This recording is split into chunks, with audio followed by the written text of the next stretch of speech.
Hello everyone, कैसे हैं आप सब लोग। आई होप सब ठीक ही होंगे। तो चलिए, आज क्या टॉपिक है मैं आपको पहले वो बता देती हूँ।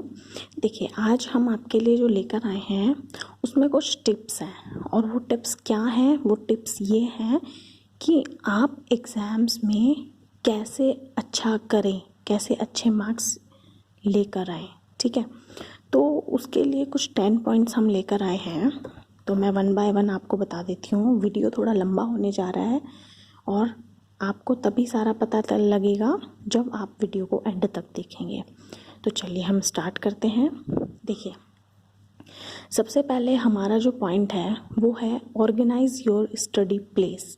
यानी कि जो स्टडी प्लेस है, चाहे वो रूम हो चाहे ड्राइंग रूम हो, तो आप जहाँ भी बैठकर पढ़ रहे हैं उसको ऑर्गेनाइज करना है। अब कैसे ऑर्गेनाइज करना है ये भी देख लीजिए।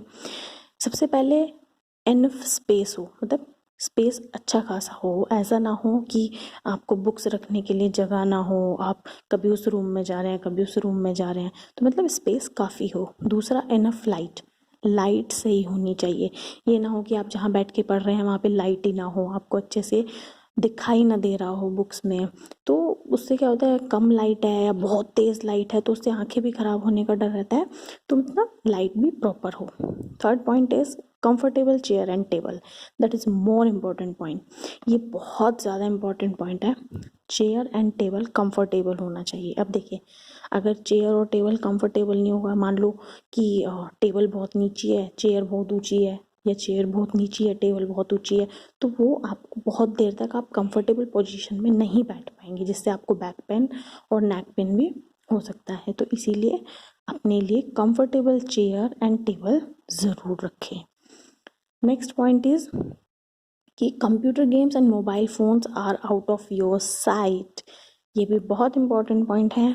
मोबाइल फ़ोन और कंप्यूटर गेम्स ये आपकी नज़रों से भी बहुत बहुत बहुत दूर होने चाहिए। ठीक है ना, मतलब डिस्ट्रक्शन नहीं होना चाहिए। उसके बाद कंप्लीट साइलेंस, ये तो आपको पता ही है, कंप्लीट साइलेंस होना चाहिए। या वैसे बहुत से स्टूडेंट्स लाइट म्यूज़िक भी प्रेफर करते हैं, हम भी अपने टाइम में लाइट म्यूज़िक प्रेफर करते थे। तो हो सकता है किसी को कंप्लीट साइलेंस में पढ़ने की आदत होती है, किसी को लाइट म्यूज़िक के साथ, तो वो आप अपना कंफर्टेबल आपको जैसे लगे आप देख सकते हो। उसके बाद आता है हमारा ऑल डिस्ट्रक्शंस आर अवे। जितना भी आपका जो ध्यान भंग करते हैं वो चीज़ें आपसे दूर होनी चाहिए, चाहे वो कुछ भी हो।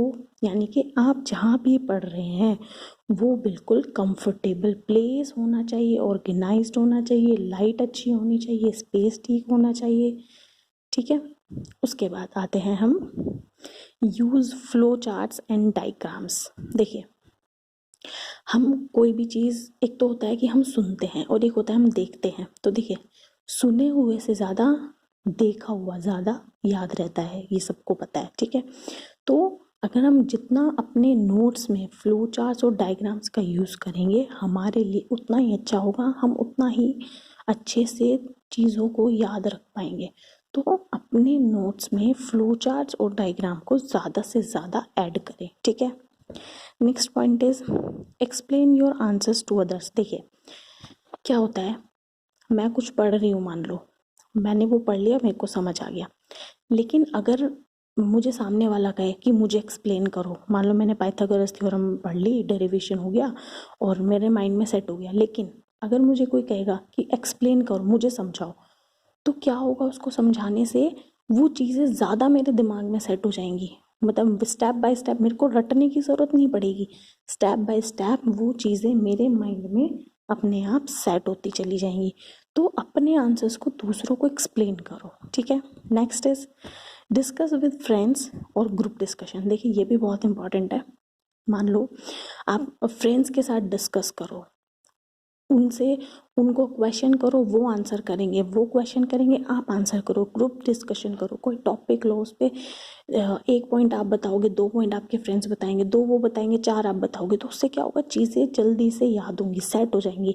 आप फटाफट फटाफट आप उसको चीज़ों को ऑन टिप्स आपको वो बिल्कुल याद हो जाएंगी। ठीक है, उसके बाद होता है get up early in the morning. देखिए, सुबह जल्दी उठने के बहुत फ़ायदे होते हैं। सुबह जल्दी उठिए, पढ़िए। जो सुबह जल्दी, देखो मेरे साथ तो यही होता था, सुबह जब हम जल्दी उठते थे, पढ़ते थे, तो वो चीज़ें दिमाग में ज़्यादा देर तक सेट रहती थी, ठीक है ना। तो ज़्यादा देर तक नहीं सोना, सुबह जल्दी उठो, अपना शेड्यूल बनाओ, सुबह जल्दी उठो, फिर आपको पढ़ना है, फिर रेस्ट करना है, फिर पढ़ना है, ठीक है। उसके बाद आता है डू प्रैक्टिस बाय राइटिंग। आप जितना लिख के प्रैक्टिस करोगे, आपके दिमाग में चीज़ें उतनी जल्दी सेट हो जाएंगी। जितना आप लिखोगे उतना आपको रटने की ज़रूरत नहीं पड़ेगी, आपको चीज़ें बहुत जल्दी याद हो जाएगी, आपके दिमाग में स्टेप बाय स्टेप सब कुछ सेट होता चला जाएगा। तो जितना भी आप प्रैक्टिस करो, लिख के प्रैक्टिस करो। नेक्स्ट, प्रैक्टिस ओल्ड पेपर्स, बहुत इंपॉर्टेंट है। Old papers, sample papers, 10 years पुराने क्वेश्चन पेपर जो भी मिले उसको अच्छे से करो। उससे देखो क्या क्या फ़ायदा है। एक तो सबसे पहले आपको पेपर का पैटर्न पता लगेगा, वहाँ पेपर में बैठ के फिर ये अच्छा ये भी आता है पेपर में, ये सोचने का फिर आपको कोई ज़रूरत ही नहीं पड़ेगी।